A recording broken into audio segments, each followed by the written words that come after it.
오늘 읽으실 하나님의 말씀은 마태복음 13장 44절의 말씀입니다. 함께 읽겠습니다. 이번에는 자, 시작.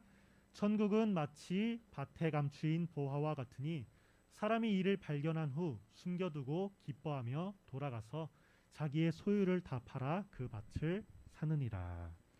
아멘. 자, 오늘은 가치를 아는 사람이라는 제목으로 여러분들과 말씀을 나누려고 합니다. 여러분들 이번 주간에 굉장히 핫한 이슈거리가 있었어요. 코로나로 인해서 이 코로나가 다시금 강하게 확산되어지고 있는 가운데 그 원인이 일부 교회에 관련이 있었던 거예요. 그래서 사람들이 막 죽어라 비난을 하기 시작했습니다. 저도 그 기사들을 보면서 그 교회에 대한 그 비판의 댓글들을 읽어보았어요. 여러분들도 모두 아시겠지만 교회는 지금 이루 말할 수 없는 비판과 비난의 대상이 되고 있습니다.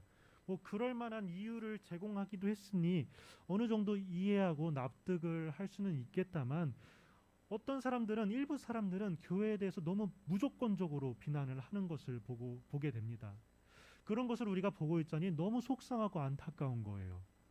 그런데 여러분, 이러한 와중에도 제게 감사하고 참 다행이라고 생각되는 일이 한 가지 있었습니다. 주중에 제가 몇몇 친구들과 이제 신방 전화를 하는 중에 이런 이야기를 나누게 된 것이었어요. 이 코로나 상황에 대한 이야기를요. 그런데 그 친구들이 하는 말이 자신도 요즘 이 교회가 이렇게 비난을 받고 욕을 먹는 게 속상하다는 것이었어요. 제가 이게 왜 감사하고 다행이냐고 생각이 되었냐면요. 전도사님 마음 한편에는 항상 이런 생각이 한켠에 있었던 것 같아요. 우리 친구들이 신앙을 하나님 믿는 것을 부끄러워하지 않아야 될 텐데 하는 이런 걱정이 있었던 거예요. 왜냐하면요. 여러분들을 못 믿어서라기보다는 저도 학창 시절에 그 고등학교 시절에 그랬던 기억이 살짝 있었기 때문이에요. 제가 그랬기 때문에 여러분들도 혹시 그러지는 않을까 하는 걱정을 갖고 있었던 것이었습니다. 그런데 전화 통화 중에 그런 친구들의 대답을 들으니까 그 걱정을 많이 덜어주었어요.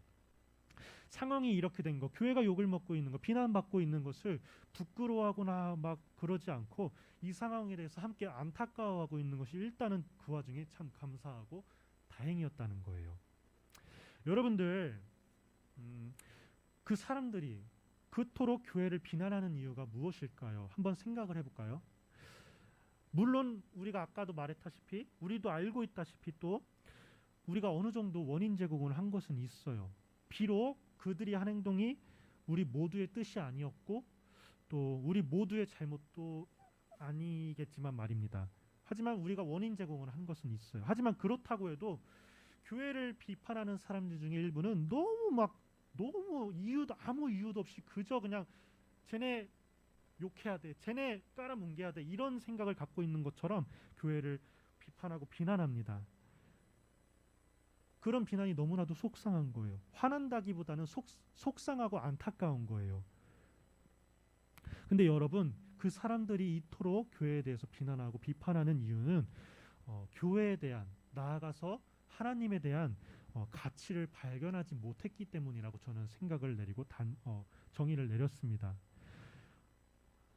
하나님에 대한 가치, 교회에 대한 가치, 이 신앙에 대한 가치를 발견한 사람들은요, 상황이 이렇게 되었다 할지라도 하나님을 원망하지 않고 하나님을 욕하지 않고 교회를 비판하지 않는다는 거예요. 바로 우리들처럼요.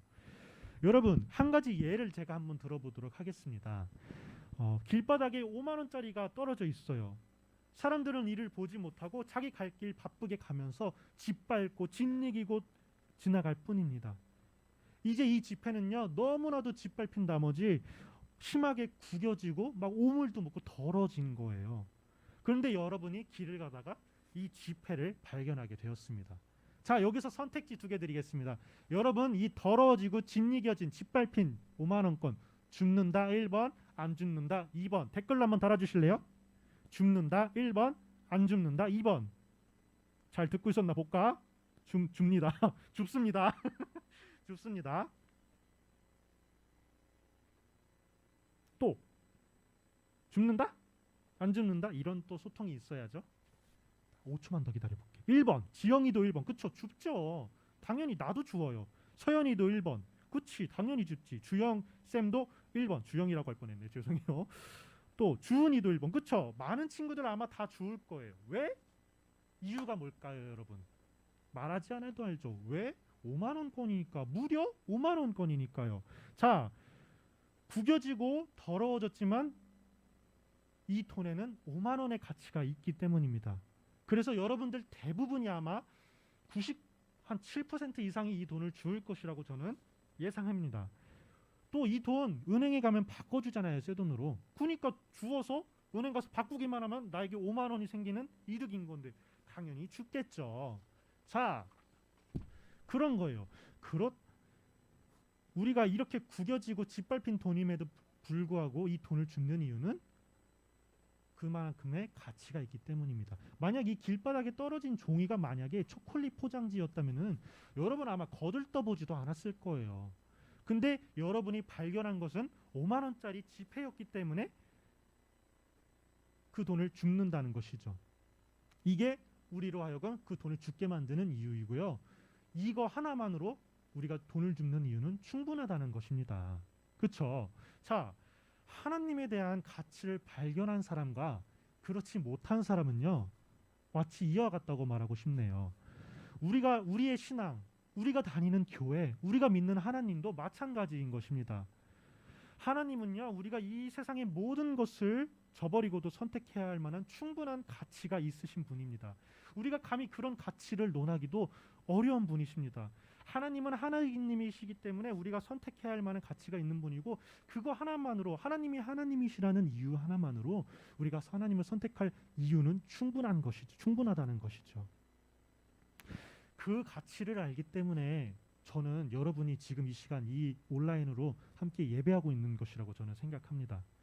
근데 반면에 그것을 발견하지 못한 사람, 이 하나님에 대한 가치를 발견하지 못한 사람은 지금 뭐 하고 있습니까? 자고 있거나 딴 거 하고 있습니다. 그리고 그 가치를 발견하지 못했기 때문에 지금 이 상황처럼 우리를 비판하고 비난하는 것입니다.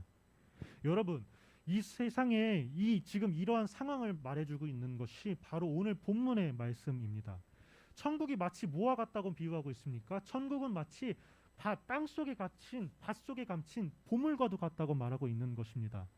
제가 오늘 본문의 말씀을요, 조금 약간의 각색을 더해가지고 여러분에게 이해하기 쉽게 설명을 해주도록 하겠습니다. 여러분, 제가 땅을 알아보고 있는데 한 땅이 매물로 나온 거예요. 근데 그 땅은 사실은요, 가격 대비 좋지도 않았고 위치상 여러 가지 상황상 따져볼 때 만족스럽지는 않은 땅이었어요. 근데 이 밭에는 땅의 주인마저 알지 못하는 비밀이 한 가지 있었는데, 바로 그 밭 속에, 땅 안에 속에 엄청난 양의, 진짜 어마어마한 양의 보물이 숨겨져 있던 거예요. 그리고 이 사실을 그 땅을 알아보던 사람이 정말 어쩌다가 정말 우연찮게 알게 된 것입니다.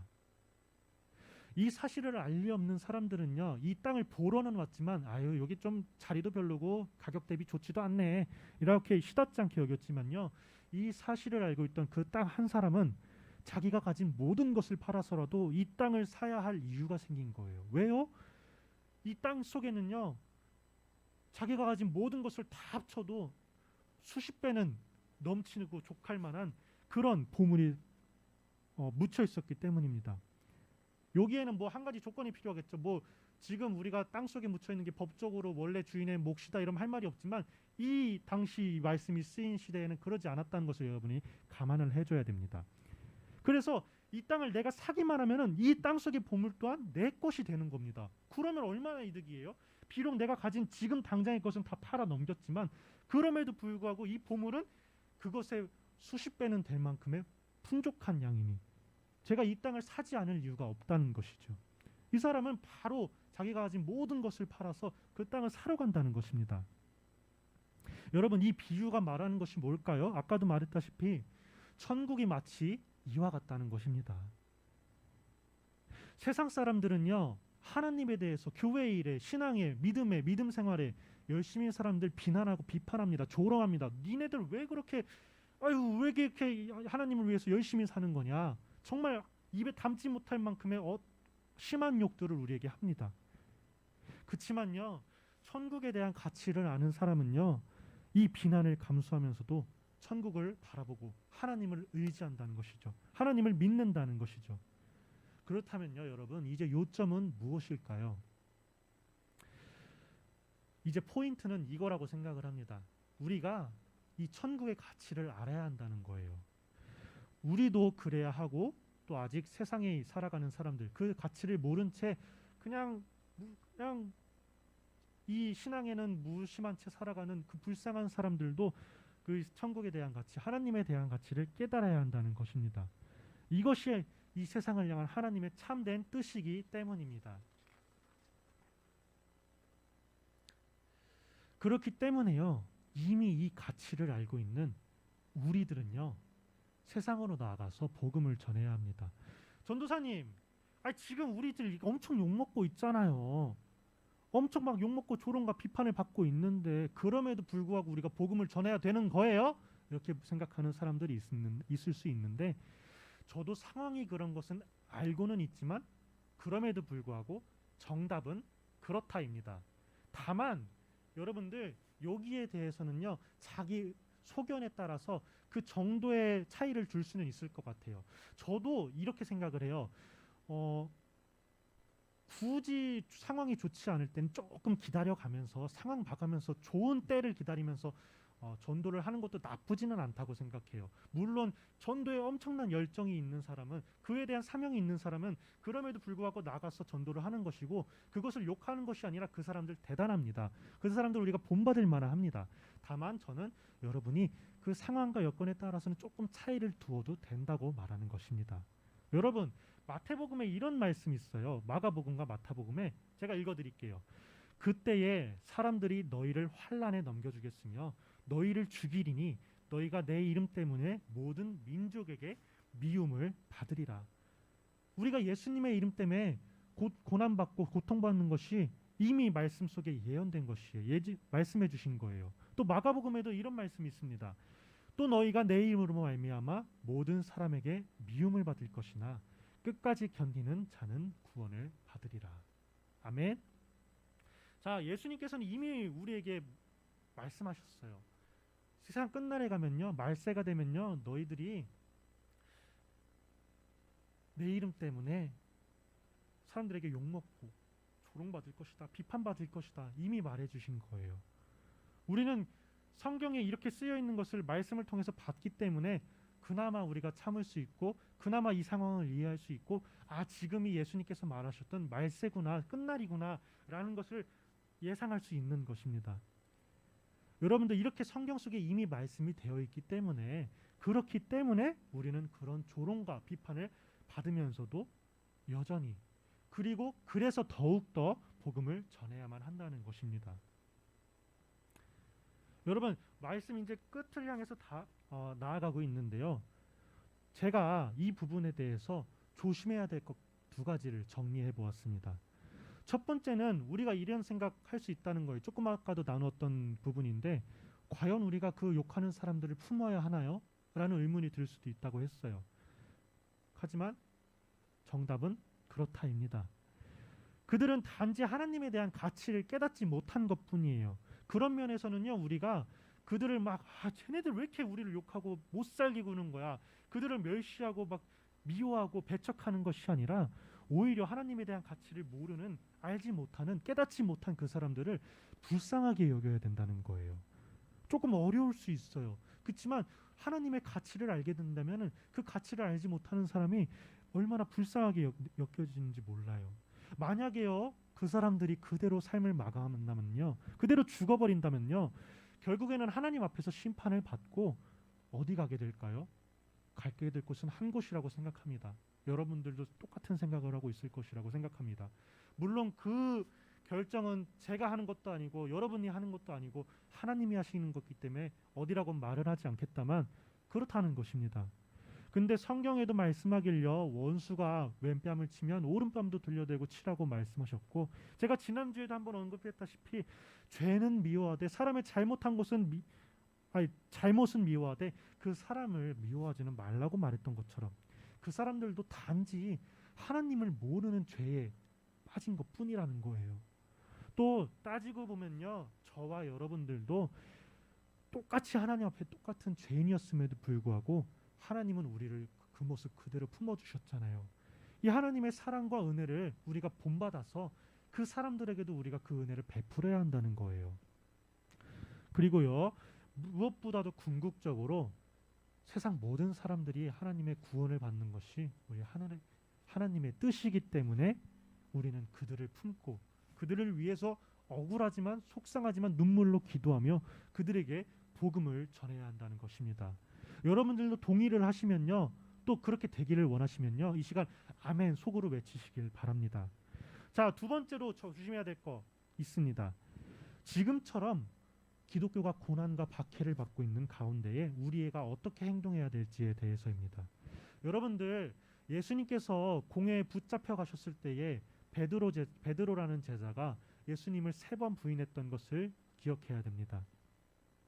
그 절체절명의 순간에 베드로는요, 나는 예수를 알지 못합니다. 나 예수 그 사람 몰라요.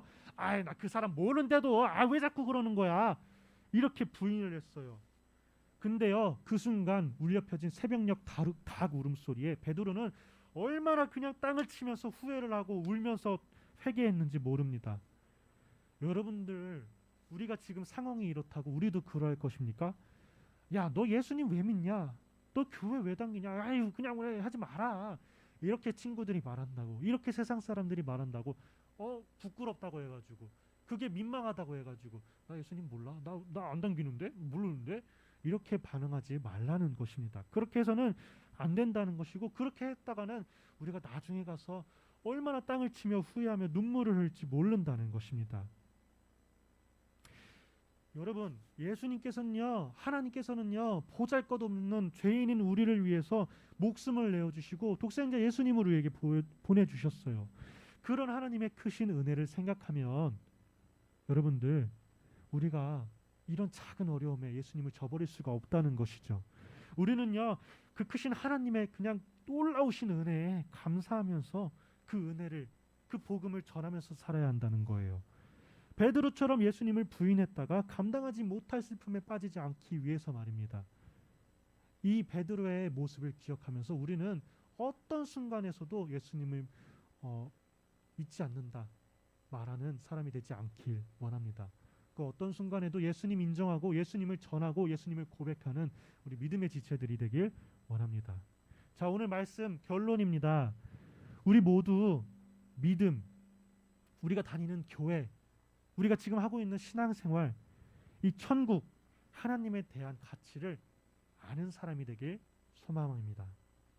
예수님은 우리의 빛이시고 소망이 되심을 기억하시길 바랍니다. 그리고 그 하나님에 대한 가치를 발견하고 아직 발견하지 못한 사람들에게 전하며 나아가는 사람들이 되길 원합니다.